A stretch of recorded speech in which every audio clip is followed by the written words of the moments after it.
Mi nombre es Santiago Ruiz de Velasco, soy el director de Oxford y os quería dar las gracias por haber venido hoy y estar un rato con nosotros en un tema tan relevante, tan importante y de tanta actualidad.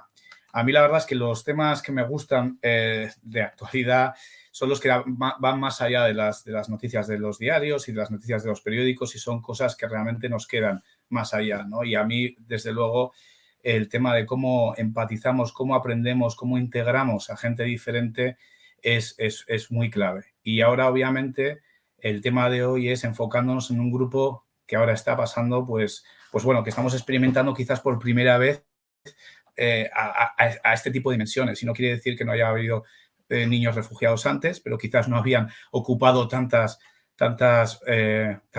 noticias, tanto espacio mediático, y esto nos sirve un poco para hacer unas reflexiones que creo que nos pueden ayudar mucho de cara al futuro y darnos herramientas a cómo tratar unas situaciones que quizás muchos de nosotros no nos hemos enfrentado antes y que son desconocidas. Y para ello hemos aglutinado a un equipo de expertas de gran nivel y la verdad es que pues yo creo que nos pueden ayudar mucho pues a pensar un poco en toda esta situación desde diferentes ángulos. De manera que el sector, pues eso, especialmente obviamente los profesores en las aulas, pero también como padres, como miembros de la sociedad, podamos tener herramientas que nos puedan ayudar a aportar, ¿verdad? Estamos enfrentándonos a niños, en este caso concreto, todos los casos son muy dramáticos, pero que muchos de ellos pues están separados de sus familias, están en un entorno que desde luego no es hostil, pero que sí que es totalmente diferente y es un entorno en el que nunca han experimentado con una cultura diferente y un idioma distinto y en muchas ocasiones pues con gran soledad, ¿no? Compañeros que tampoco les entienden y muchas veces incluso los compañeros que no saben muy bien cómo reaccionar, igual que los padres, igual bueno, pues que todos nosotros. Es una parte diferente. Entonces, yo creo que todas las lecciones que podamos aprender hoy pues nos pueden ayudar en muchas dimensiones. Y yo creo que sin más dilación voy a pasar a los protagonistas principales, a las protagonistas principales y a todo el conocimiento que hemos aglutinado. Los voy a presentar primero a las 4 ponentes y después ya empezaré una ronda de preguntas para que nos vayan introduciendo el tópico. Entonces, voy a empezar a presentar, empiezo por Margarita de la Rasilla, que ella es licenciada en Derecho de la Universidad Complutense de Madrid y tiene un posgrado en Relaciones Internacionales, con una especialización en los derechos humanos en el Instituto de Altos Estudios Internacionales de Ginebra. Y lleva ya más de 15 años trabajando en la delegación de ACNUR en España. Así que, obviamente, se ha estado enfocando en la Asociación de Protección de la Infancia y en esos 15 años tiene experiencias pues, muy valiosas que nos pueden ayudar muchísimo. Así que, Margarita, bienvenida y muchas gracias por estar con nosotros. Gracias, Santiago. Un placer estar aquí con vosotros. Después también vamos a tener a Gabriela López, que es psicóloga sistémica, que está especializada en migraciones, coordinadora de SIRA, que es un centro de atención a personas afectadas por la violencia política, por malos tratos y tortura, y es también directora del Diplomado de Migraciones Forzadas, Estrategias de Acompañamiento Psicosocial del Grupo de Acción Comunitaria. O sea que yo creo que el enfoque también, pues eso, psicológico y especialmente en esta especialización de migraciones, creo que nos va a dar un ángulo muy interesante. Así que bienvenida, Gabriela, y muchísimas gracias también por estar con nosotros hoy. Gracias a vosotros, Santiago. Muchas gracias. También tenemos a Nieve Lizalde Soba. Nieves tiene más de 35 años de experiencia en la enseñanza, profesora de idiomas, directora, jefe de estudios en diversos centros públicos infantil y primaria y cuenta con una amplia experiencia en la integración del alumnado de diferentes nacionalidades, etnias y diversidades socioculturales. Y obviamente para el entorno en el que estamos enfocando esta presentación hoy, en el entorno educativo, pues su experiencia yo creo que nos va a dar muchas claves. Así que, Nieves, gracias por venir también y bienvenida. Hola, muchas gracias a vosotros. Y finalmente también tenemos a Estela Millán, que es una especialista en mindfulness e inteligencia emocional. Más de 20 años de experiencia en la práctica de la meditación y la enseñanza de herramientas para el bienestar emocional. Ha fundado una ONG que es el Bienestar Emocional para Todos y también se une pues, para darnos esas estrategias, esas técnicas para ayudarnos a empatizar y a incorporar la parte emocional de nuestras interacciones. Así que, Estela, también muchas gracias por venir y encantado de tenerte. Muchísimas gracias también, Santiago. Un placer. Pues si os parece, bueno, vamos a empezar con una pregunta que parece como muy obvia, pero yo creo que es muy, muy, muy básica y que nos va seguramente a centrar la conversación y nos va a dar el marco. Entonces, le pregunto a Margarita, en sus años de experiencia, que nos defina un poco ella qué es un niño refugiado, cómo definimos y qué significa un niño refugiado. Pues yo empezaría por decir que un niño refugiado es un niño que se ha visto forzado a huir de su país de forma forzosa, ¿no? O sea, de forma obligada. Si le hubieran dejado decidir, probablemente no se hubiera ido, se hubiera quedado allí donde vivía. Cuando hablamos de niños refugiados, hablamos de niños que han tenido que huir por un conflicto armado, por ejemplo, como es el caso de Ucrania, que es muy claro, y muchos otros conflictos que ahora mismo vivos, como Mali, Burkina, Sudán y Yemen, lugares de los que recibimos personas refugiadas diariamente, ¿no? Y también hay otros niños que han tenido que huir por una persecución individualizada. Cuando hablamos de persecución, hablamos de graves violaciones de derechos humanos. En el caso de los niños refugiados pueden estar huyendo de una persecución, por ejemplo, motivada por tener una determinada etnia o una determinada nacionalidad, por tener unas opiniones políticas, tanto ellos como sus familias o simplemente la comunidad a la que pertenecen, o por por profesar una religión. Y de nuevo, tanto ellos como sus propias familias, ¿no? Muchas veces la persecución se produce al colectivo al que perteneces, ¿no? Y dentro de ellos los niños se convierten en víctimas. Cuando hablamos de niños, por ejemplo, en España tenemos muchos casos de menores que han huido por tener una determinada orientación sexual o una determinada identidad sexual que no se tolera en sus países y que es duramente perseguida, ¿no? Pueden ser niños que huyen de la violencia intrafamiliar en países donde no existen unos sistemas de protección efectiva ante la violencia contra la infancia. Si además hablamos de niñas, incluimos otras cuestiones, ¿no? Otro tipo de persecuciones específicos que sufren las mujeres, como la mutilación genital, los matrimonios forzosos o gravísimas formas de discriminación, ¿no? En ocasiones los niños vienen simplemente de conflictos armados, ¿no? En los que la violencia no es individualizada, como en estos casos que os ponía de ejemplos, que son los que describiría realmente la Convención de Ginebra, que define qué es un refugiado, sino que simplemente huyen de una violencia generalizada, ¿no? En esos casos lo que están huyendo es, están poniendo a salvo su derecho a la integridad física y a la vida, ¿no? El caso de Ucrania es un caso claro de este tipo de persecución.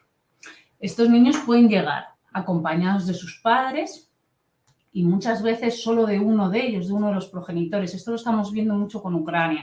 Como sabéis, la población masculina de 18 a 65 años en Ucrania no puede salir del país. Se tiene que quedar porque tiene que defender el país, ¿no? Y no les están dejando. Con lo cual estamos viendo que de todos los que están llegando, aproximadamente el 40% son niños y niñas. Es un porcentaje altísimo comparado con otros conflictos. Y solamente hay un 10% de hombres en la población que está llegando, con lo cual en un porcentaje del 90% son mujeres con niños, con lo cual estamos hablando de familias monomarentales, ¿no? Con todo lo que ello supone. También los niños llegan solos y en esos casos, también cuando vienen acompañados, pero en esos casos todavía ocurre más, que el camino hasta España o hasta el país de refugio es terriblemente peligroso, ¿no? Muchas veces las vulneraciones de derechos a los que se enfrentan los niños y niñas en ese viaje hacia ese país de refugio, hacia ese lugar de protección, son todavía más graves que aquellas de las que huían, ¿no?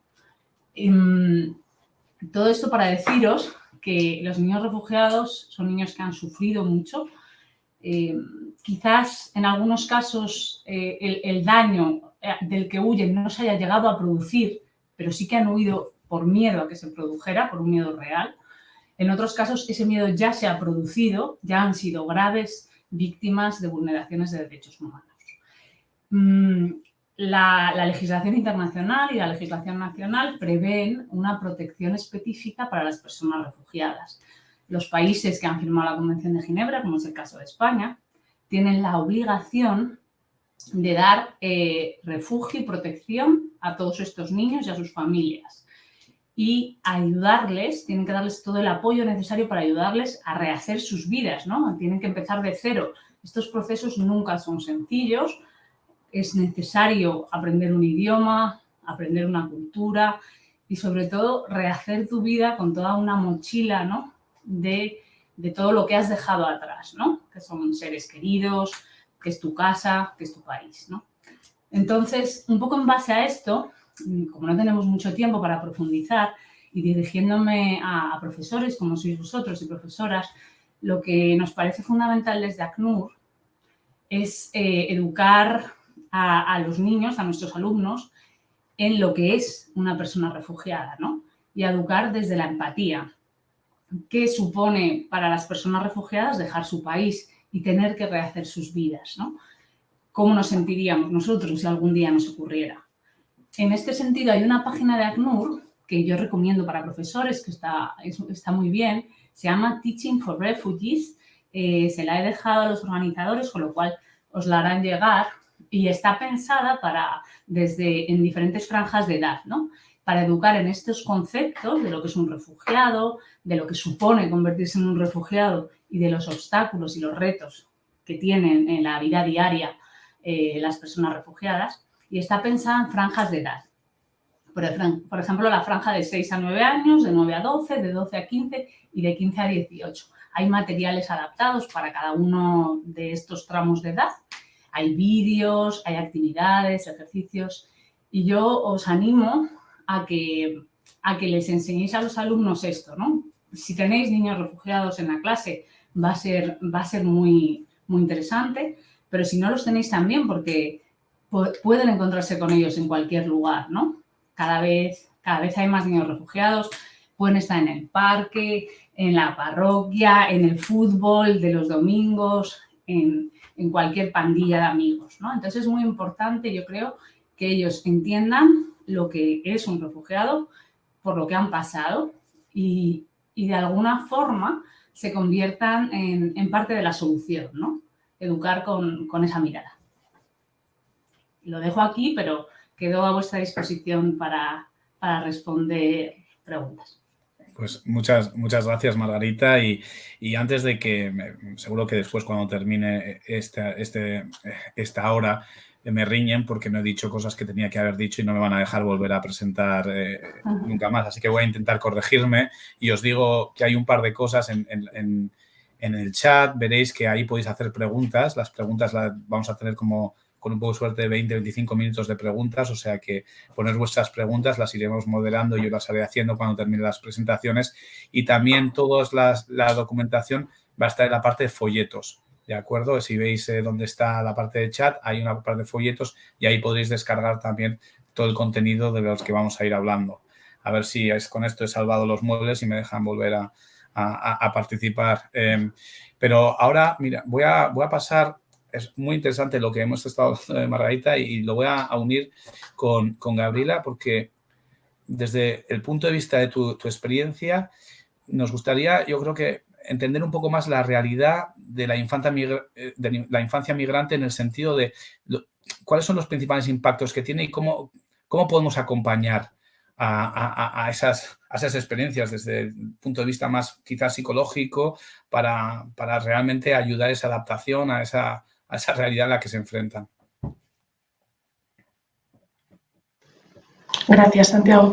Bueno, seguro que los profesores y profesoras sabéis infinito de esto, pero bueno, desde el campo de la psicología, ha habido una cosa que ha comentado Marga, que ha dicho que hay infancia acompañada e infancia no acompañada. Es importante, cuando los niños y niñas vienen acompañados, que integremos también a las familias en la lógica del acompañamiento. Muchas veces los referentes profesionales que aparecemos acabamos, como conocemos muy bien el contexto, acabamos en cierta manera haciendo una figura un poco sustitutiva, ¿no?, de los referentes paternos y maternos, y tenemos que tener, bueno, una mirada sistémica y de empoderamiento también de esos padres y esas madres que a lo mejor en este momento pues no están teniendo las habilidades para poder acompañar a sus hijos o a sus hijas, pero que bueno, que a lo mejor también necesitan ser acompañados. Cuando hablamos de infancia migrante, a mí me gusta mucho insistir en que los niños también tienen procesos migratorios y también tienen historias migratorias. Muchas veces cuando vienen con sus mamás o sus papás parece como que la historia y el proceso solo lo tienen los adultos y nos olvidamos que ellos también tienen que construir una narrativa, ¿no? Y a lo mejor tenemos que prestar atención a ese proceso incluso cuando no vemos alteraciones de comportamiento, no vemos alteraciones en el desarrollo y simplemente de una manera preventiva ayudarles a encontrar una manera de contar aquello que ha ocurrido, que muchas veces tampoco lo entienden muy bien, ¿no? Cuando hablamos de migración, normalmente hablamos de 3 procesos, hablamos del duelo, hablamos de la adaptación y en ocasiones hablamos del trauma. Cuando hablamos de duelo, hay duelos que los vemos y los percibimos de una manera muy evidente, pues por ejemplo estos niños que comentaba Marga que vienen con sus madres, pues claro, su padre no está aquí, entonces podemos entender que puede haber un proceso de pérdida o de reequilibrio porque no está su padre, pero el duelo migratorio, que se dice que es parcial, que es recurrente, que es ambiguo, es un duelo muy particular. ¿Por qué? Porque las cosas que yo tenía allí siguen existiendo en algún lugar y yo, por ejemplo, hablo por teléfono con mi padre, entonces mi padre no es que ya no esté, sino que está un poquito solo. Entonces esto todo el rato, cada vez que hablo con mi papá, tengo la sensación de que le tengo a medias y es muy difícil integrar esta sensación de haber perdido muchas cosas, porque he perdido a mi padre, pero también he perdido los juegos que hacía, he perdido a mis amigos, he perdido la comida que me gustaba. Entonces es una sensación de haber perdido muchas cosas, pero solo de manera parcial y que la realidad me lo recuerda una y otra vez, ¿no? Y esto acompaña el proceso de los niños y niñas. Entonces, bueno, quizás una cosa que amortigua esta sensación es poder representar ese mundo que yo tenía allí, representarlo de alguna manera aquí, porque claro, nosotros no le podemos devolver allí, ¿no? Pero el hecho de que nada de lo que hay aquí me recuerde a mi mundo anterior, agudiza esta sensación de pérdida generalizada, ¿no? Entonces, ¿cómo podemos que aquello que a ti te hacía sentir bien allí, también lo tengas en este nuevo mundo al que acabas de llegar? Luego hay un proceso que sería el proceso adaptativo. Hay una brecha de significados. La cultura lo es todo, al final. En el día a día estamos impregnados de nuestra cultura, porque nuestra manera de ver el mundo, nuestra manera de responder al mundo está atravesada por esa cultura de origen, ¿no? Entonces, ¿cómo conseguimos esa inclusión sin que sea lo que se llama asimilacionista? Es decir, que para poder estar incorporado en esta nueva realidad no tengas que ser igual que un niño de aquí. Es decir, ¿cómo conseguimos que el proceso de adaptación también suponga que ese entorno, que ese aula, que esos adultos que acogemos, flexibilicemos un poco nuestra manera de ver el mundo, ¿no? Entonces, ¿cómo podemos apostar por su inclusión y apostar por nuestra apertura, ¿no? Para esto necesitamos tiempo, necesitan tiempo los niños y también necesitan comprender el nuevo contexto, necesitan que expliquemos muchas cosas, ¿no? Y luego, cuando hablamos de trauma, no todos los niños y niñas que vienen tienen por qué tener un trauma. Muchos habrán vivido esto de una manera muy particular o igual no se han enterado tanto o igual la experiencia al principio es muy probable que les haya supuesto un susto, un impacto, un shock y cierta sensación de irrealidad. Todo ha sido muy rápido, todo es muy diferente.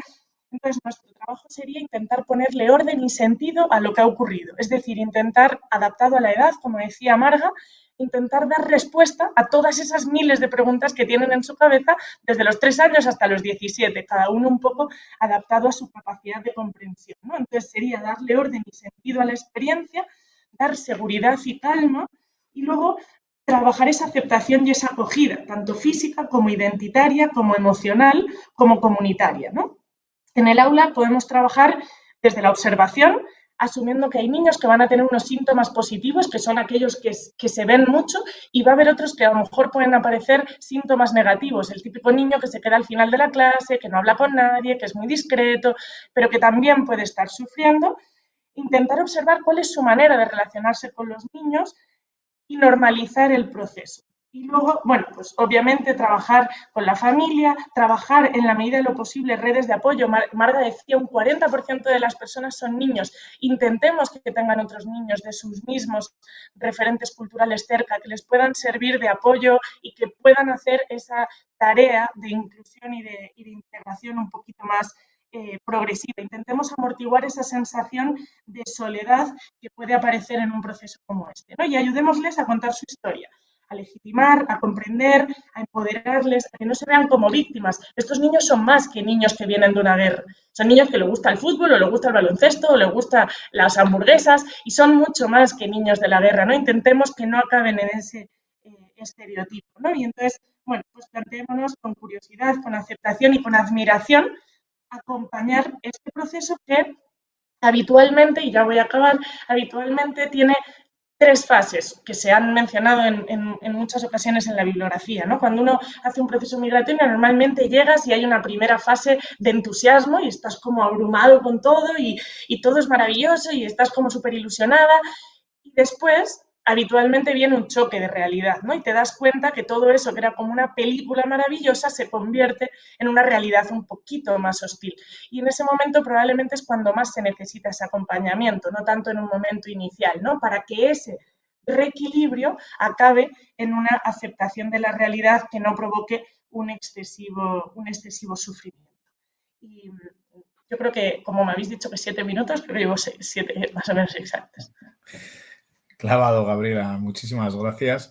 Y la verdad, muy interesante. Yo la verdad es que ya tengo preguntas para las dos. Yo no sé, no sé si les voy a dejar a los demás preguntar, pero voy a pasar ahora con Nieves, que Nieves, claro, en sus 35 años y que ha estado trabajando, mira, antes estábamos hablando, antes de unirnos, pues un poco la integración de diferentes etnias, de diferentes estudiantes con aspectos y backgrounds y prejuicios muy diferentes, que es muy interesante con lo que decía Gabriela, ¿no? Que tenemos una percepción de los niños sufridores y que son mucho más que ellos, ¿no? Y entonces, Nieves, la pregunta hacia ti es, ¿qué estrategias o modelos de actuación podemos llevar a cabo en las aulas para que toda esta experiencia, todo este proceso de adaptación sea positivo de cara a los niños y a sus entornos?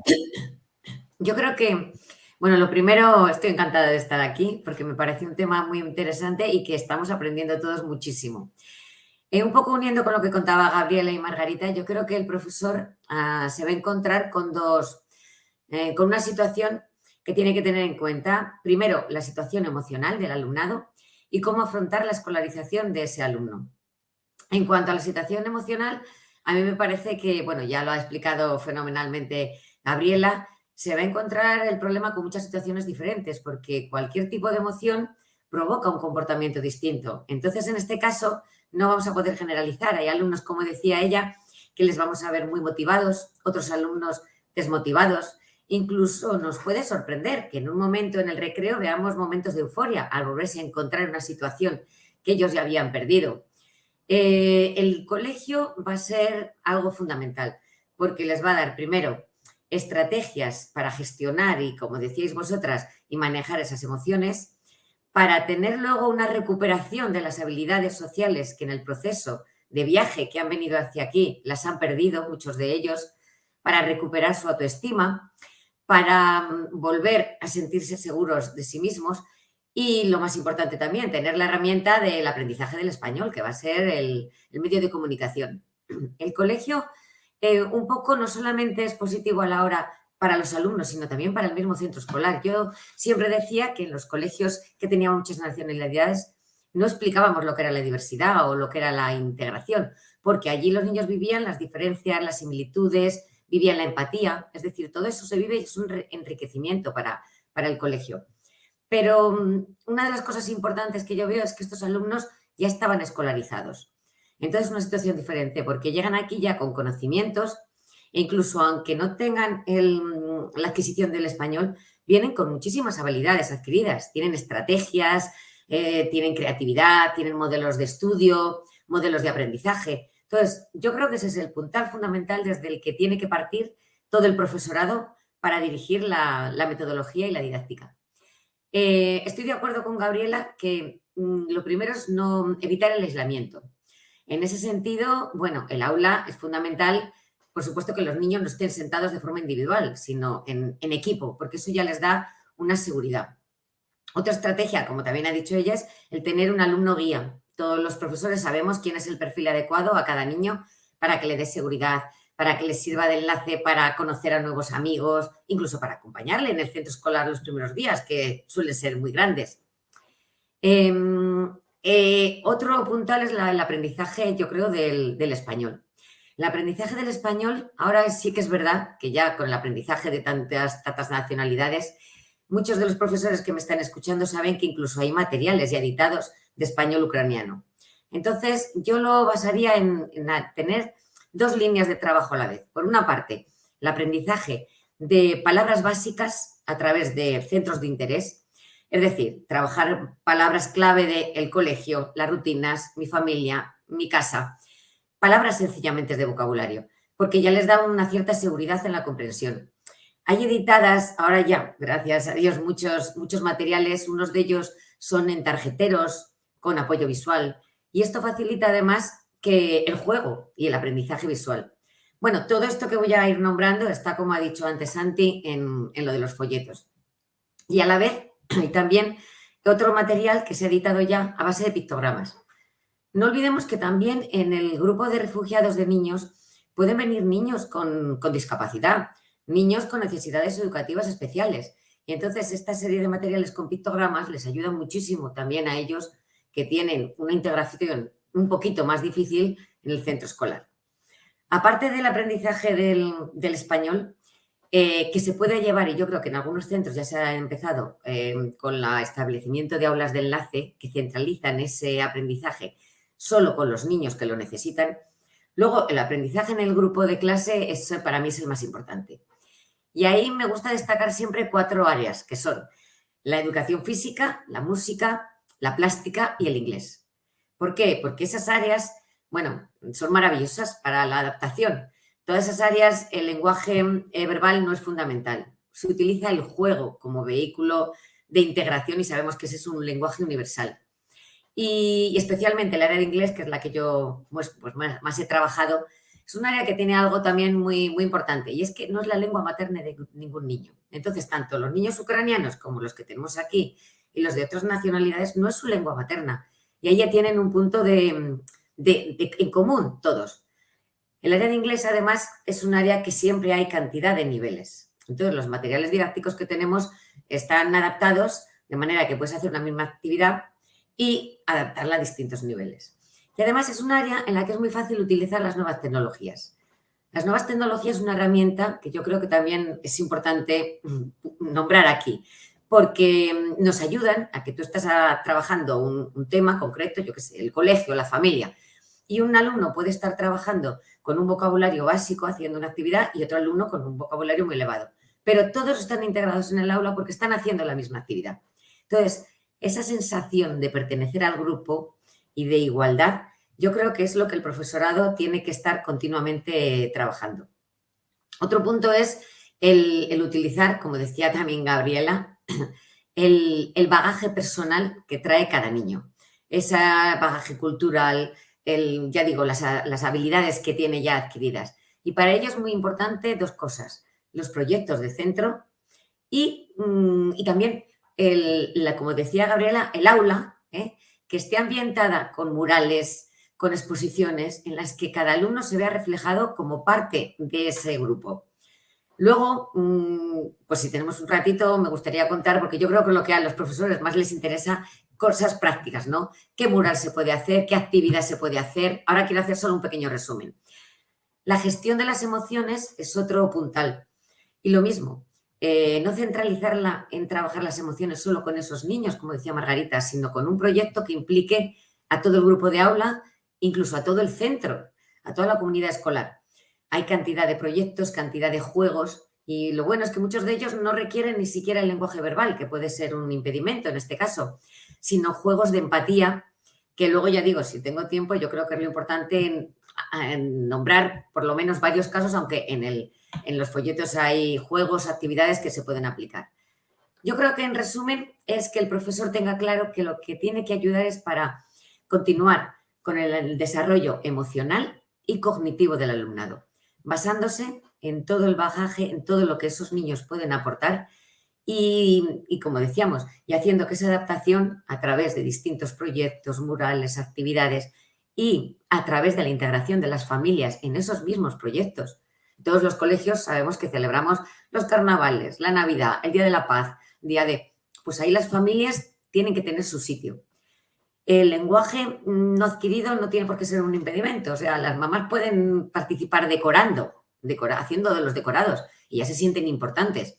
Con lo cual, yo creo que en resumen es eso, que favorezcamos esa integración de los alumnos poquito a poco y sobre todo con una coordinación en el centro y en los profesores.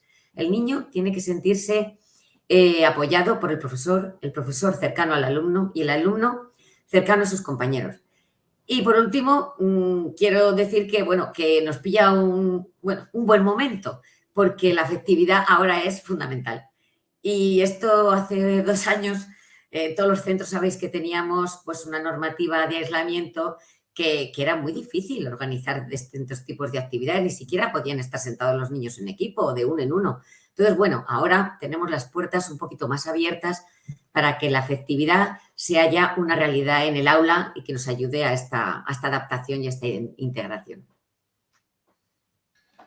Pues muchísimas gracias, Nieves. Y bueno, como estoy viendo que están empezando a entrar bastantes preguntas, ponerlas en el chat y ya digo que intentaremos llegar a todas las que podamos cuando terminemos la exposición, que la vamos a terminar con Estela y vinculando mucho a lo que has estado comentando tú, Nieves. Has comentado un poco la clave del apoyo emocional y de la afectividad, etcétera. Entonces, yo sí que quería preguntarle a Estela, basado un poco en su experiencia, a ver qué pautas nos puedes dar un poco para esa gestión emocional, ¿no? Cómo usar el mindfulness, cómo apoyar emocionalmente en este viaje. Pues sí, porque además con todo lo que se está comentando, sí que es verdad y estaremos todos de acuerdo que los niños suelen adaptarse muy bien, fácilmente a los cambios, y eso tiene su parte buena y su parte menos buena, ¿no? Porque, como estaba comentando Margarita al principio, a veces se da por hecho determinadas situaciones que luego los niños a lo mejor van arrastrando durante bastante tiempo y llegará un momento en el que a lo mejor sí tienen que llegar a esa fase de comentar o darse cuenta de que sí que hay un cambio importante en su vida. Aquí estamos hablando principalmente de los niños refugiados, pero se ha dado el caso en algunos coles que hemos estado que también se llegan a sentir desplazados los niños del propio colegio, ¿no? Porque de repente se empieza a prestar muchísima más atención a los niños que han llegado y es cierto que a todos tienen que de alguna manera aceptar que los niños necesitan ser acogidos, pero nos olvidamos de que también son niños y de que también vienen con sus propias cositas, digamos, de pues necesidad de que se les preste más atención, de que los tengamos en cuenta y de ese hacerles partícipes, que a veces no nos volquemos demasiado para un lado olvidándonos de los que realmente están, porque nos han contado esos casos, ¿no? Ahora parece que los importantes son los que acaban de llegar. Por eso ahí los profesores tienen que hacer un doble esfuerzo en el darse cuenta de que todos al final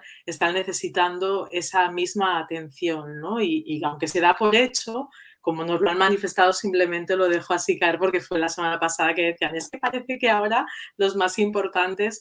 No, yo creo que realmente cuando acabamos normalizando también tanto las situaciones, también nos juegan malas pasadas, ¿no? Ese normalizar que nos pasa a los adultos.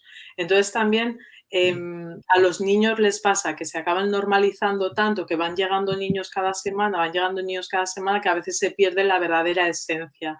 Y creo que hay algo que es lo que realmente no falla, que es prestar atención al grupo, y estábamos hablando del idioma. Hay dos cosas que son universales. Una es la respiración consciente, que ahí todos respiramos en el mismo idioma, no hace falta nada más que decir la palabra mágica, y las sonrisas. O sea, las sonrisas es un idioma que todo el mundo entiende y estamos viendo que además es un acercamiento muy grande, ¿no? Con esto que estábamos comentando de los juegos, de esas pequeñas pautas que se pueden hacer en el día a día, sobre todo para que esa comprensión emocional que necesitan los niños que ya están aquí, los niños que han venido, el idioma al final, estamos viendo con la rapidez que aprenden, es impresionante con la rapidez que están aprendiendo palabras, que incorporan ese vocabulario.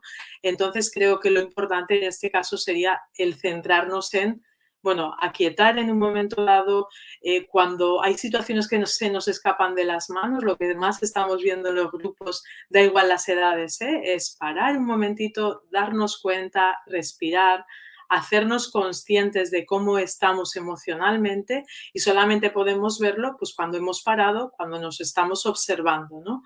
El otro día comentaba también en una de las clases que a veces no pasa nada por estar en silencio, porque es verdad que hay niños que de repente necesitan estar todo el tiempo hablando, levantándose, que aunque sea 1 o 2 minutitos podemos estar quietos, reflexionando.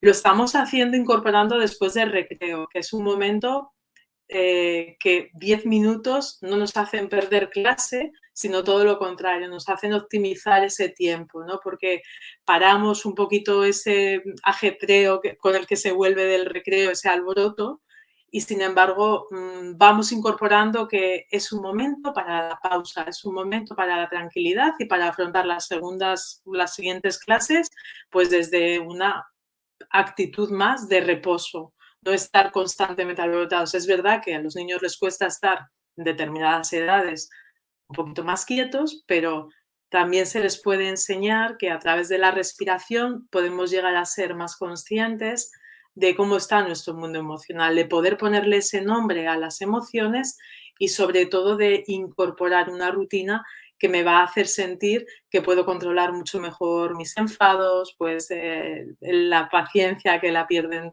demasiado rápido cuando las cosas no salen como ellos quieren y sobre todo el tema de la aceptación, ¿no? Hablábamos de la aceptación por parte de los niños que están viniendo, por parte de esa situación que están viviendo, pero también no sé si lo vivimos así todos, no es un proceso casi de educación familiar, porque también las familias de los niños de aquí, de la propia ciudad, tienen también que comprender que están llegando niños que están necesitando ese apoyo. Hablabais de cómo se pueden incorporar las madres, pues me estaban contando con el tema de la comida, por ejemplo, del compartir las propias tradiciones, que estaba siendo súper emocionante, ¿no? Que las ganas que tienen también de integrarse y de querer formar parte ya de la comunidad, ¿no? Entonces cada uno está aportando su pequeño grano de arena, porque claro, los padres también vienen, o las madres en este caso, con el tema del idioma. Por eso en nuestro caso es lo cómodo, ¿no? Decir, vale, se encargan de educar, se encargan de dar todas las herramientas, digamos, para formarles como persona, pero nosotros lo que hacemos es calmar toda esa parte en la que a veces no comprendemos, no necesitamos comprender todo ya en este momento, sino pues pausar nuestras emociones, poder respirar de manera consciente, hacer alguna pausa de vez en cuando si en el momento de las clases estamos comprendiendo y hablaba con los profes el otro día que no son minutos perdidos, sino que son minutos que vamos ganando en el momento en el que estamos incorporando esas pequeñas pautas que a veces son a través de juegos. También luego os puedo pasar varias propuestas de juegos respecto a visualizaciones, respiraciones conscientes y que nos ayudan sobre todo a generar un clima desde esa empatía que estamos hablando, desde esa comprensión y creo sobre todo desde esa flexibilidad de uno y otro lado, ¿no? Los niños son los que antes se adaptan, pero es verdad que necesitamos una reeducación todos y creo que tal y como estamos los profes, al final acabamos transmitiéndolo un poco en el aula, ¿no? Así que creo que está bien que ellos sientan que realmente nos importan y creo que esa es la clave también de la enseñanza, ¿no? Sentir o que los niños sientan que realmente son importantes para nosotros y que vamos a hacerlo de la mejor manera posible. Y creo que es un proceso en el que estamos aprendiendo todos, porque habéis visto que es un proceso que a veces pues nos llega como, bueno, nos han llegado tropecientos mil niños que hemos visto que han llegado así y que de repente parece que todo el mundo tenga que estar aceptando que eso es lo normal, sí, pero también nos toca reeducarnos y comprender y adaptarnos y resituarnos nosotros mismos emocionalmente, que creo que este ha sido un proceso que por eso nos ha salvado tanto la respiración, el mindfulness y el decir, bueno, esto es una situación que no controlo del todo, pero sin embargo puedo manejar mejor desde la calma y en eso estamos. Muy bien, muchísimas gracias, Estela. Y mira, justo estamos ahora 20 minutos de las 7 y hay varias preguntas que voy a empezar ya a preguntar. Las que no podamos responder, nos pondremos en contacto, intentaremos responder las que no lleguemos y bueno, para no retrasar más, voy directo a la primera que tengo aquí, que viene de Joan Valero, que decía, yo creo que eso era hacia Margarita, pero igual también Gabriela, entre las dos, yo creo. Has comentado que hay que hacer saber al grupo clase, qué son niños y niñas refugiados. Yo creo que eso es lo que decía Margarita, y qué significan, ¿no? Y pregunta, ¿no puede convertirse eso en un arma de doble filo? En mi caso, los alumnos refugiados se han sentido extrabordados, siendo tanto el centro de atención cuando quizás todavía ni se han asentado. ¿Cómo lo ves, Margarita? Bueno, lo primero es que entiendo perfectamente esta pregunta, porque yo misma también me la plantearía, pero seguro que Gabriela y Nieves, desde su experiencia como profe, y Estela, también van a saber daros una respuesta más correcta. Yo simplemente desde mi mensaje es conocer, o sea, lo desconocido causa inseguridad y miedo, lo conocido causa proximidad y nos afrontamos a ello de una manera más positiva, con lo cual yo creo que saber es bueno. Si pensamos, por ejemplo, en otros temas que pueden surgir en una clase, por ejemplo, los distintos modelos de familia, el hecho de que tengamos familias compuestas por dos madres, dos padres, tal, supondría y que eso pudiera incomodar al niño, ¿sería una excusa para abordar ese tema? No lo sería, ¿verdad? O el hecho de que abordemos el tema de la orientación sexual, el hecho de que haya personas con diferente orientación sexual, no sería una excusa para dejar de abordar ese tema, ¿no? Yo creo que en el tema de los niños refugiados la lógica tiene que ser la misma, son temas de actualidad que todos tenemos que entender. Me parece muy importante desde qué óptica se trate el tema. Por supuesto, no se trata de hacerlo desde la pena, desde la victimización, sino todo lo contrario, ¿no? Hacerlo desde la objetividad de la situación, lo que supone para estos niños, ¿no? Y probablemente si tenemos un niño de Ucrania, pues no hay que focalizar el tema en Ucrania, podemos hablar de Afganistán, podemos hablar de otras realidades en las cuales esos niños también se ven identificados y entiendan que no son los únicos refugiados del mundo. Incluso lanzar mensajes a la clase como que cualquiera de nosotros podríamos convertirnos algún día en un refugiado. Que le pregunten a los ucranianos si hace unos meses se imaginaban esto, ¿no? Entonces, bueno, yo creo que es un poco enfoque, pero comparto tu preocupación, Joan, porque a mí también me intimidaría abordar el tema con un niño refugiado en clase. No sé cómo lo veis, Gabriela, Nieves, Estela.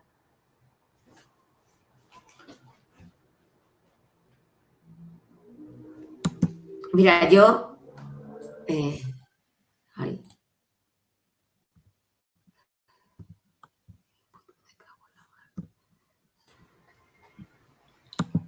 ¿Se te oye? ¿Sí? ¿Me oís? Ahora vale, sí, perfecto. Ahora sí. Yo es que quería aquí ahondar en lo que ha dicho Estela, que a lo mejor lo principal es focalizar, pero no con los niños refugiados, sino hacer actividades de integración con todo el grupo. Estoy viendo en el chat que muchos profesores están preguntando qué ideas prácticas, qué es lo que realmente interesa, ideas prácticas. Entonces, no sé si puede servir un ejemplo de un proyecto emocional. Porque, ¿qué ocurría en la clase? Que a lo mejor focalizamos en estos niños con esta serie de traumas, pero a la vez tenemos un niño en clase que se ha muerto su abuelito. Y para él, el trauma de que se haya muerto su abuelito es en ese momento igual de importante. O sea, está sufriendo igual. Entonces, bueno, hay un proyecto que a mí me ha dado muy buen resultado y es muy sencillito, es colocar en clase un papel grande, blanco, y cada niño se dibuja un corazón por cada niño. A cada niño se le da un corazón en cartulina y se parte en 4 trocitos. Entonces, colocamos los 4 trocitos formando el corazón de cada niño y se pone el nombre. Y el profesor también, yo tenía mi corazón con mis 4 trocitos. Cuando llegamos por la mañana, cada niño tiene un sobre y quita, depende cómo se sienta, quita un trocito. Era curioso porque hay niños que al llegar a clase no quitan ninguno porque se sienten bien. Otros quitan un trozo. Había niños que quitaban los 4 trozos. No hace falta hablar, visualmente ya vemos cada uno cómo está. Entonces, ellos identifican, pues a lo mejor María no tiene ningún trocito de corazón, esto es que se siente mal, o este tiene solo un trocito. Entonces, nosotros lo que trabajábamos era en ayudar a esos niños a lo largo del día a que se sintieran mejor. Además, con la idea de que no era necesario preguntarles qué te pasa, porque a lo mejor en ese momento ese niño no quería expresar lo que le pasaba, simplemente sabíamos que estaba mal. Y era muy curioso, yo me enfadaba en clase porque no habían hecho los deberes y me quitaba un trocito de corazón, porque también me sentía mal.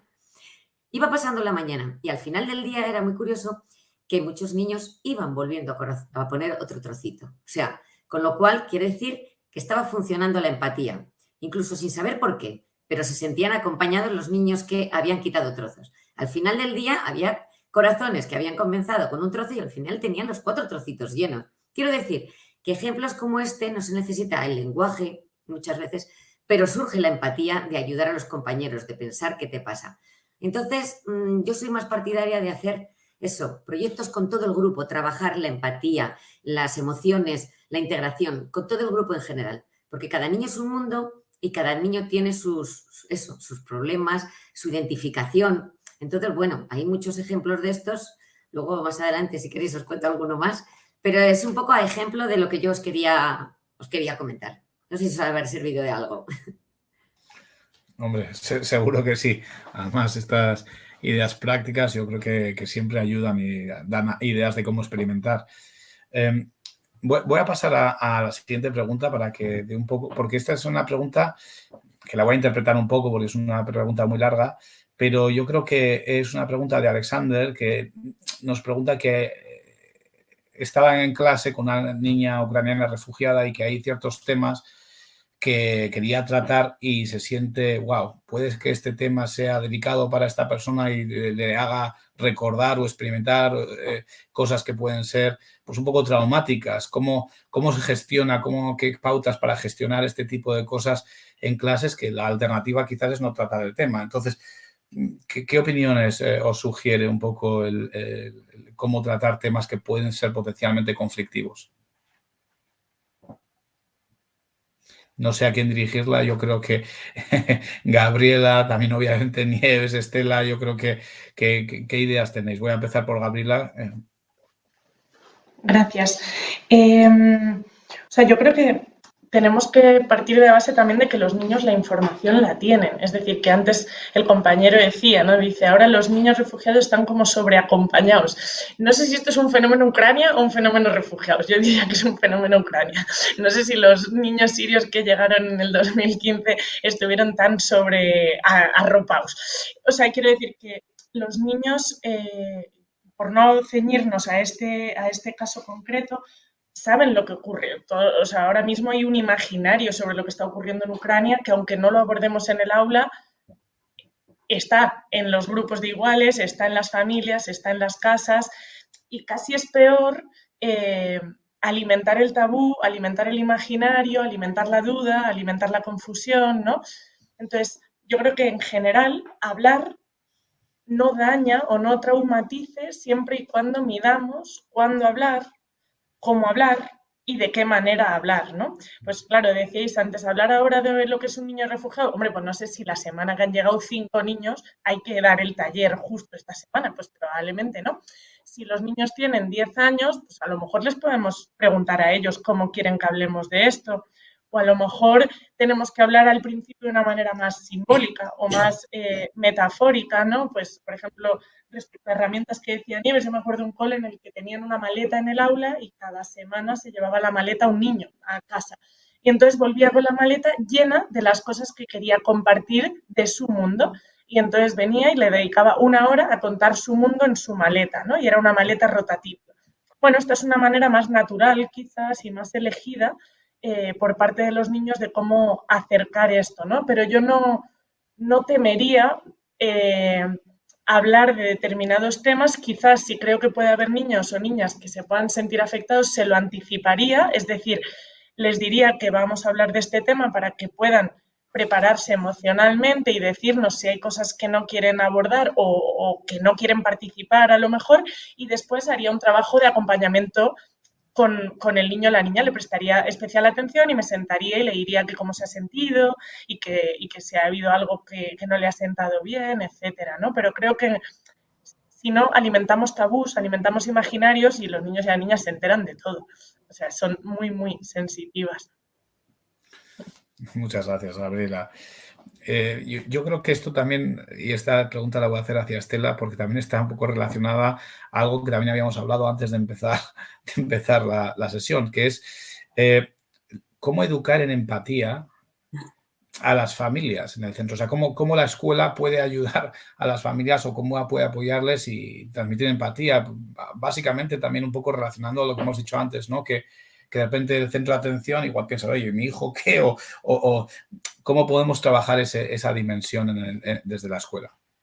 Creo que es verdad, tenemos razón en lo que estábamos diciendo ahora, que hace unos años los niños que vinieron de Siria no estaban tan acompañados, no era tanta comprensión. No es una crítica lo que se está haciendo ahora, es una realidad en la que ellos mismos han manifestado tiempo después que ojalá hubieran recibido también ese mismo apoyo, ¿no? Yo creo que ahora debemos centrarnos también en que la infancia, adolescentes, da igual de dónde vengas o del mismo lugar, está habiendo una crisis brutal. Emocionalmente, yo creo que es el momento en el que más facilidades tenemos y en el que más insatisfacción hay en líneas generales, y a eso le unes a que tienes que irte a otro país o tienen que acoger a otros niños, ¿no? Porque yo tengo adolescentes cerca y están siempre, pues hoy han venido 2, pues ya han venido 3, pues ahora hablan entre ellos, ahora están haciendo grupos entre ellos, ¿no? Entonces, al final es una situación que no hay una fórmula mágica y que se pueda generalizar. Habéis visto que cada niño reacciona de una manera, cada grupo reacciona de una forma. Yo sí que es lo que estamos viendo que sí funciona, es que en la línea en la que los profes estaban trabajando esa parte más emocional, que por suerte cada vez se tiene mucho más en cuenta, yo seguiría en esa línea respecto a niños, o sea, respecto a grupo familia y grupo niños, o sea, sin que hubiera demasiados cambios. El problema es cuando estamos yendo hacia una dirección y ahora de repente nos hacen ir hacia otra dirección para adaptar al grupo, ¿no? En cuanto a ralentizar las clases, en cuanto a que haya familias que pueda que no lo comprendan, porque habéis visto que aquí cada uno tenemos nuestro mundo, ¿no? Entonces, es verdad que nadie puede asegurarnos que es una situación que no tengamos que vivir dentro de unos años. ¿Quién se lo iba a decir a Ucrania? Como decía Margarita, ¿no? Entonces, claro, la empatía es fácil, sobre todo cuando crees que además, bueno, es que a mí esto no me puede pasar nunca, entonces, bueno, pues voy a intentar comprenderlo, pero sin apegarme demasiado, ¿no? Creo que sí que ha habido la gran secada, la gran remojada, sí que tendemos a sobreproteger a veces y a lo mejor nos está necesitando eso. Creo que tenemos que optimizar recursos incluso emocionales y creo que la manera también de poder involucrarnos las familias, porque esto nos está tocando a todos los padres y a todos los niños ahora en los coles, ¿no? No conozco casi ningún cole que no haya acogido, ¿no? a alguno de estos niños, es que volvamos a lo mismo, o sea, esa comprensión emocional, sobre todo, es decir, ¿cómo me sentiría yo si a mí me hubiera pasado esto? Eso va a facilitar, porque a veces vivimos pensando que esto no nos puede pasar nunca, ¿no? Y que incluso, pues hemos visto niños que desprecian, ¿no? Una situación así como si la criatura que viene lo hubiera elegido, ¿no?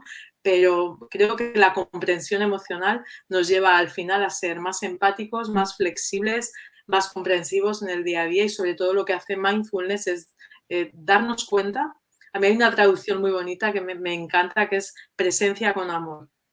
Si tú todo lo que estás viviendo lo estás haciendo de manera consciente y de manera amorosa, os puedo asegurar que no se equivoca nadie. Pero claro, yo entiendo que ser amable y amoroso todo el tiempo quizá no es sencillo, pero bueno, no es imposible, hay que intentarlo. Muy bien, muchas gracias. Veo que hay muchas preguntas y algunas no vamos a poder llegar, pero recuerdo que nos ponemos en contacto y además hay muchas preguntas sobre cosas prácticas y casos prácticos aplicados en diferentes ámbitos. Y yo creo que, desde luego, Nieves, tú, Estela, también has comentado que hay ciertas cosas que igual podríais compartir y yo creo que está ahí en folletos, os recuerdo, pero vamos a seguir. Vamos a intentar daros más detalles si de repente hay más con lo que seguir. No sé si terminar, depende de la longitud de la pregunta, pero ha habido un par de preguntas que están haciendo los profesores sobre sugerencias de protocolos específicos para alumnos de educación infantil. Hay otra también pregunta que habla de niños de 4 a 6 años, ¿no? Yo creo que Margarita estaba hablando antes incluso de ACNUR, que empezaba de 6 a tal. Para las edades más infantiles, ¿hay algo diferente que habría que hacer con respecto? ¿Hay alguna puntualización que haríais sobre lo que hemos estado hablando hasta ahora? Yo creo que, vamos, que el profesorado de infantil tiene un conocimiento suficiente como para saber adaptar cualquiera de los trabajos, de los proyectos que estamos comentando a la edad infantil. Entonces, ahí radica. Una de las cosas importantes es que ha venido un 23% de educación infantil, un 50% de primaria y un 25% de secundaria. Con lo cual, yo creo que se centraliza casi todo en la educación primaria y infantil. Entonces, en educación infantil yo creo que incluso es más fácil porque en las primeras edades no es el lenguaje verbal, la metodología fundamental de trabajo, sino las canciones, el movimiento, las sensaciones, y todo eso lo percibe de la igual manera un niño que sea de España, de Ucrania o de cualquier sitio. Entonces son muchísimo más receptivos, siempre decimos que somos como esponjas. Entonces, yo no soy especialista en infantil, pero al revés, me parece muchísimo más fácil la integración en educación infantil que en primaria. Cualquiera de vosotros podéis opinar, pero esa es mi opinión personal. ¿Algún otro comentario o os parece que estáis de acuerdo en esa? Yo, en mi caso, la experiencia que tengo me resulta mucho más sencillo porque apenas hace falta hablar con ellos. Claro. Es mucho gesto, Sí.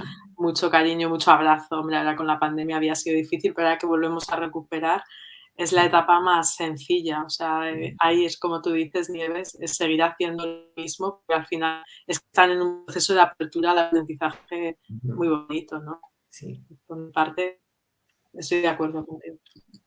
Muy bien. Y hay una más que una pregunta, un comentario que yo creo que puede ser relevante para muchos de los que están atendiendo, y yo creo que con este vamos a terminar, después cierro en un momento, pero lo dice Julia Carrero, que es una profesora ya jubilada y que le gustaría ayudar y echar una mano a los refugiados, tanto los niños como padres y madres.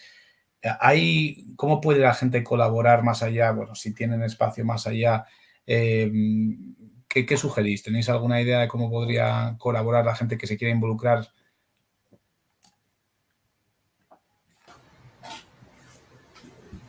Bueno, yo como sugerencia intentaría preguntar en organizaciones especializadas en la atención a personas refugiadas y en los programas de voluntariado de personas refugiadas o personas migrantes. Ahora mismo hay siempre voluntariado disponible, lo que no es seguramente es un voluntariado específico, como nos han preguntado mucha gente, para ayudar a personas ucranianas, sino que no elegimos la nacionalidad, son personas refugiadas que pueden venir de cualquier país, pero siempre hay estos programas de voluntariado y pueden ser muy interesantes. Nosotros, por ejemplo, en ACNUR tenemos uno que es el proyecto Contigo, que consiste en un proyecto de mentoría, ¿no? En el que dos personas españolas o que vivan en España, que estén trabajando, estén integradas en la sociedad, se convierten en mentores de un joven refugiado, que puede ser de 15 a 24 años de edad, ¿no? Entonces, es un proyecto muy bonito que lleva a la organización Rescate, por daros un ejemplo.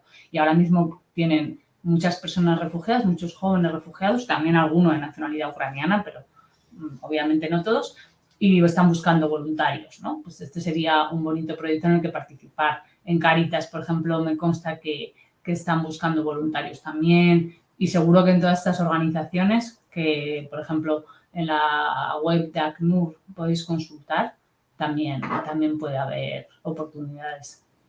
Pues muchísimas gracias. Nos queda un minuto y yo quería invertir este minuto. Primero, creo que en la parte más logística, creo que hay una encuesta, por favor, para la satisfacción, para ver si ha sido útil, para saber si esta dirección de eventos es algo que querríais escuchar más. Así que si podéis rellenar esa encuesta, creo que está aquí ahora saliendo en pantalla, pues fenomenal.